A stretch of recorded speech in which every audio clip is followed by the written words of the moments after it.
La campagne de vaccination avec un chiffre ce matin, 1 sur 3. Sur les 6 millions de personnes éligibles à ce stade à la 3e dose, il n'y en a que 2 millions qui ont véritablement reçu ce rappel. 1 sur 3 donc, personnes qui se soient déplacées véritablement. Il est pourtant fondamental pour renforcer les défenses les plus fragiles, dont les plus de 65 ans. C'est ce qu'Olivier Véran a rappelé hier, mais vous allez l'entendre, les seniors, ils ont parfois des réticences. C'est le reportage de la rédaction. Il est signé ce matin Romain Poiseau. La 3e dose fait débat au sein de ce couple de septuagénaires. Tu peux pas éviter la 3e dose. Non, j'irai. T'es obligé. Jackie, 72 ans, a déjà sa 3e dose et cherche quotidiennement à inciter sa femme à retourner se faire vacciner. Il faut toujours batailler avec les femmes. On n'a jamais le dernier mot. J'ai réussi à la convaincre pour les 2 premières doses. Je vais réussir à la convaincre pour la 3e.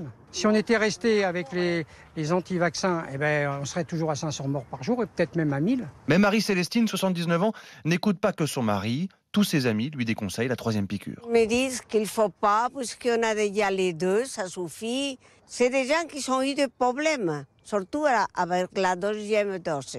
Ça m'a fait réfléchir. C'est pas parce que j'ai peur. Ça m'ennuie un peu tout ça. Daniel, 85 ans, lui n'a pas tergiversé. Il aura bien sa 3e dose dans une semaine. 2 ou 3 piqûres, c'est du pareil au même. On enchaîne les piqûres. Mais s'il n'y avait que ça dans la vie, ce ne serait pas très grave. On a fait confiance aux scientifiques. Si vous allez à l'hôpital, que vous vous faites opérer, vous ne cherchez pas à savoir ce qu'il y a eu dans la seringue. Aujourd'hui, sur 6 millions de Français éligibles au rappel, seulement 2 millions ont passé le cap. Le gouvernement envisage donc de conditionner la validité du pass sanitaire à cette 3e dose.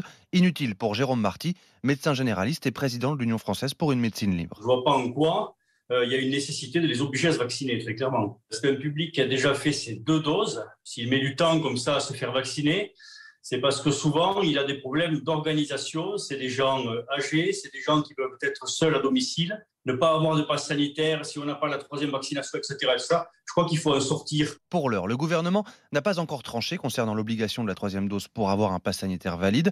La Haute Autorité de Santé et le Conseil scientifique doivent encore donner leur avis. Alors, est-ce que ça vous décourage? Est-ce que vous vous dites la 3e dose c'est trop? J'avoue que moi, la 3e dose, je ne sais pas pourquoi, j'ai l'impression qu'ils vont braquer les gens avec cette 3e dose. Pas du tout. On en a fait 2. Pourquoi pas 3, quoi. Jamais 203. Vous allez prendre la 3e piqûre, Apolline? Je sais pas. Qu'est-ce qui vous arrive là? Non, j'avoue. Non, je sais pas. Je me dis, ça y est, on rentre dans un engrenage, on va jamais s'arrêter.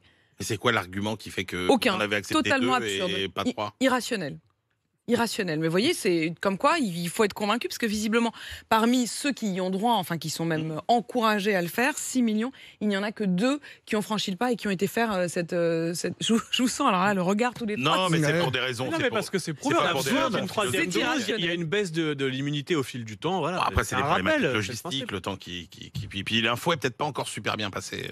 Peut-être qu'il faudra faire davantage de pédagogie. Et d'ailleurs, Gilbert Deray, le médecin de la Salpêtrière, sera mon invité à 7h40.